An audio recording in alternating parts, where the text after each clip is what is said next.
나는 칼을 쥔 손이 떨리지 않도록 이를 악물었다. 가족 모임의 식탁 위에 놓인 그 고기 칼은 어제 저녁 먹던 삼겹살을 자르던 평범한 도구였다. 하지만 오늘 그것은 내 인생을 바꿀 무기였다. 오빠, 왜 그래? 또 이상한 소리 할 거야. 여동생의 비웃음이 공기를 가르더니 나는 미소 지으며 칼을 들었다. 아니, 오늘은 진짜로. 가족의 진실을 잘라낼 거야? 그날 서울의 번잡한 아파트 숲속에서 나는 태어났다. 1980년대 후반, 한국 경제가 기적처럼 치솟던 시절. 우리 집안은 평범한 중산층이었다. 아버지는 중소기업 영업사원으로 매일 야근을 하며 가족을 먹여 살리셨고, 어머니는 가정주부로 집안을 돌보셨다. 하지만 그 평범함 뒤에는 나를 위한 거짓말이 숨어 있었다. 나는 어렸을 때부터 문제가 있는 아이였다. 학교 성적은 늘 중간쯤, 친구들은 많지 않았고 말수가 적었다. 가족들은 나를 바보라고 불렀다. 아니, 정확히 말하면 멍청이 오빠였다. 그 별명은 유치원 때부터 붙었다. 어머니가 이웃들에게 불이 아들, 머리가 좀 느려서 라고 속삭이던 소리가 아직도 귓가에 맴돈다. 민준아, 왜 그렇게 멍청하게 굴어? 내 동생은 벌써 대학 갔는데 삼촌의 목소리가 모임에서 울려 퍼지던 그날 나는 고개를 숙였다. 하지만 속으로는 불꽃이 타오르고 있었다. 그 불꽃은 30년 동안 꺼지지 않은 내 인생의 유일한 동반자였다. 가족들은 나를 동정하거나 비웃었다. 크리스마스 선물은 항상 싸구려 양말이나 오래된 책, 이 결혼식에는 민준이가 시집갈 사람도 못 찾을 텐데 라는 농담이 오갔다. 나는 그 모든 것을 참았다. 왜냐하면 그들이 모르는 진실이 있었으니까. 진실은 5살 때 시작됐다. 기억 속에 희미하게 남아있는 그날, 나는 아버지의 서재에서 책장을 뒤지다 우연히 찾았다. 오래된 일기장이었다. 아버지의 필체로 빼곡히 적힌 글씨들. 오늘 민준이가 또 이상한 소리를 해. 이웃집 애들처럼 말도 제대로 못하고 장난감도 망가뜨려. 정신과 상담을 받아봐야 할까? 그 아래에 어머니의 메모. 아이가 바보처럼 보이게 하지 마. 그냥 더 나중에 어떻게든 될 거야. 나는 그때 아무것도 몰랐다. 하지만 그 일기장은 내 어린 마음에 상처를 새겼다. 왜 나를 바보로 만들었을까? 나중에 알게 된 건 그건 가족의 전략이었다는 사실. 우리 집안은 재벌은 아니지만 서울 강남의 땅 한 떼기를 가진 집안이었다. 할아버지가 일제강점기 때 모은 재산으로 삼촌과 고모들이 그걸 노리고 있었다. 아버지는 그 재산을 지키기 위해 나를 희생양으로 만들었다. 민준이가 정신이 약해 보이게 하면 상속에서 우리 가족이 유리할 거야, 어머니의 말이었다. 그들은 나를 일부러 멍청이로 키웠다. 학교 성적을 조작하고 친구들을 멀리하게 만들고 심지어 정신과 진단서까지 위조했다. 진단서는 경도 지적 장애라고 적혀 있었다. 하지만 나는 정상이었다. 아니, 오히려 평균 이상이었다. 그 모든 게 거짓이었다. 어린 시절, 나는 그 거짓 속에서 살았다. 학교에서 왕따를 당하고 집에서는 동생에게 모든 걸 양보했다. 동생 지은은 똑똑하고 예쁜 아이였다. 그녀는 가족의 자랑거리였다. 지은이는 의대 갔어. 민준이는. 글쎄, 그런 대화가 식탁 위에서 오갔다. 나는 20대가 되어서야 진실을 알게 됐다. 대학에 떨어진 후 군대에서 제대하고 취업 준비를 하던 때였다. 우연히 아버지의 옛 동료를 만났다. 술자리에서 그는 취해서 털어놓았다. 내 아버지, 재산 때문에 내 인생을 망쳤어. 미안하다. 그날 밤, 나는 집으로 달려가 아버지의 서랍을 뒤졌다. 그 안에는 모든 증거가 있었다. 위조된 진단서, 가족 회의록, 심지어 나를 가족의 방패로 부르는 메모들. 그 순간 내 세계가 무너졌다. 분노가 아니라 텅 빈 공허가 먼저 왔다. 왜 나일까? 왜 가족이 나를 배신했을까? 나는 울지 않았다. 대신 복수를 다짐했다. 하지만 그 복수는 피비린내 나는 게 아니었다. 나는 법을 공부했다. 야간 대학에 들어가 변호사를 목표로 했다. 낮에는 편의점 알바를 하며 돈을 모았고 밤에는 책을 파고들었다. 가족들은 나를 비웃었다. 민준이가 변호사?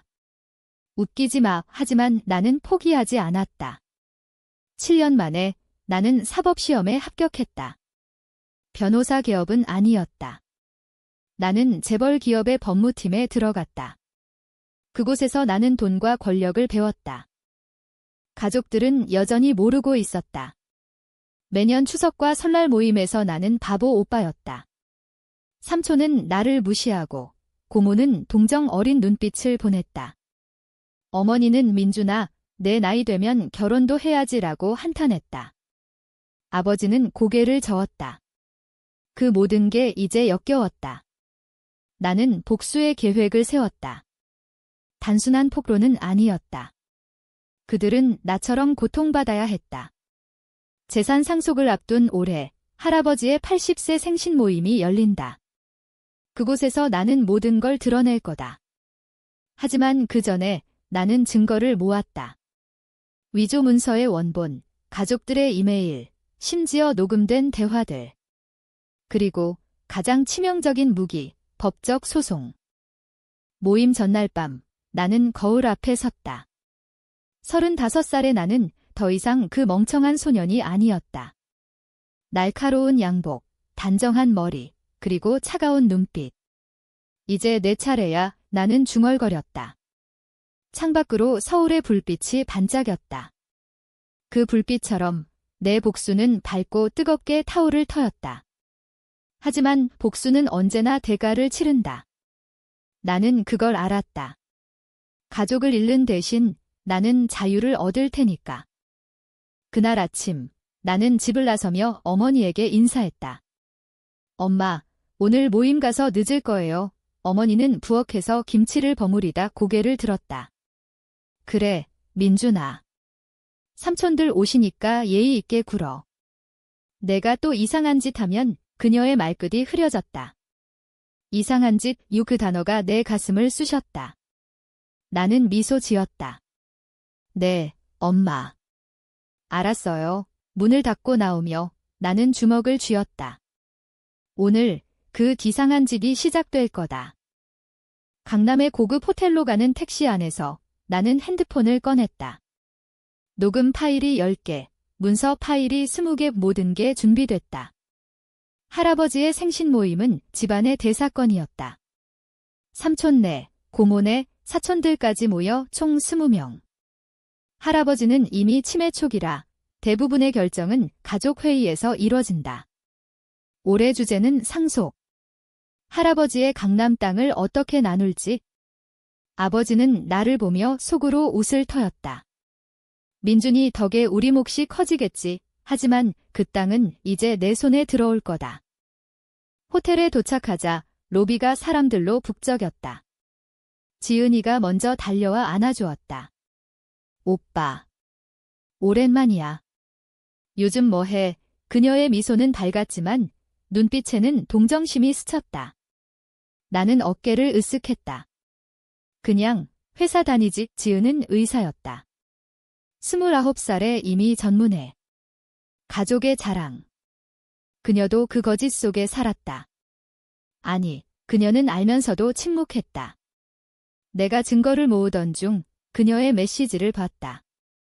오빠가 이상한 소리 하면 말려. 가족이 깨지면 안 돼. 배신의 연장선이었다. 식당으로 들어서자 테이블이 차려져 있었다. 한우 스테이크, 산더미 같은 반찬. 삼촌이 나를 보며 손을 흔들었다. 민준아. 여기 앉아. 내 자리는 저기 구석이야. 웃음소리가 터졌다. 나는 순순히 앉았다. 구석자리, 가족의 변두리. 할아버지는 상석에 앉아 멍하니 창밖을 보고 계셨다. 할아버지, 생신 축하드려요. 나는 속삭였다. 할아버지의 눈이 살짝 흔들렸다.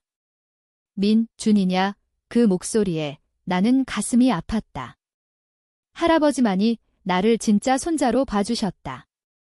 그래서 이 복수는 더 잔인할 터였다. 모임이 시작됐다. 아버지의 건배사. 우리 집안이 번영하길 잔을 부딪히는 소리가 울렸다. 나는 술을 마시며 기다렸다. 메인 디시가 나오자 삼촌이 화제를 꺼냈다. 자, 이제 상속 얘기해보자. 강남 땅, 어떻게 나눌까? 분위기가 팽팽해졌다. 아버지가 나섰다. 민준이는? 글쎄, 아직 독립도 못했으니 우리 가족 몫을 좀 더 주자. 모두가 고개를 끄덕였다. 지은이가 나를 보며 미안한 눈빛을 보냈다. 그 순간 나는 핸드폰을 테이블 위에 올렸다. 잠깐만요의 내 목소리가 조용히 울렸다. 모두의 시선이 모였다. 오늘은 상속 전에 가족의 진실을 먼저 밝히고 싶어요. 침묵이 내렸다. 삼촌이 웃었다. 뭐? 민준이가 무슨 진실? 나는 파일을 열었다. 스크린에 투사된 첫 번째 문서, 위조 진단서. 이거 제 정신과 기록이에요. 하지만 이건 가짜예요. 충격이 퍼졌다. 어머니의 얼굴이 창백해졌다. 민준아, 그만해. 하지만 나는 멈추지 않았다. 다음 파일, 가족 회의록. 여기 아버지와 어머니가 저를 희생양으로 만들기로 한 내용이 있어요. 재산 때문에요. 혼란이 터졌다. 삼촌이 소리쳤다. 이게 무슨 소리야? 내가 미쳤어. 지은이가 울었다. 오빠, 왜 이제야? 나는 차갑게 웃었다. 왜냐고요? 30년 동안 바보 취급당했으니까요. 이제 제 차례예요. 할아버지가 떨리는 손으로 나를 불렀다. 민준아, 그 목소리에 내 복수가 흔들렸다. 하지만 이미 늦었다. 나는 마지막 카드를 꺼냈다. 법적 소송서. 이 땅은 제 몫입니다. 그리고 여러분은 사기죄로 고소할 거예요. 모임은 지옥이 됐다. 사람들이 소리치고 울고 서로를 탓했다. 아버지가 나를 노려봤다. 내 이놈, 이게 가족이야. 나는 대답했다. 가족. 당신들이 가족을 배신했어요. 그날 나는 모든 걸 잃었다. 하지만 동시에 모든 걸 얻었다. 자유를. 복수의 대가는 컸다. 가족은 산산조각 났다. 하지만 그 파편 속에서 나는 새로 태어났다. 복수 후의 날들은 고요했다. 서울의 겨울바람이 창문을 두드릴 때마다 나는 그 모임을 떠올렸다. 할아버지의 생신은 재앙으로 끝났다. 가족들은 흩어졌다.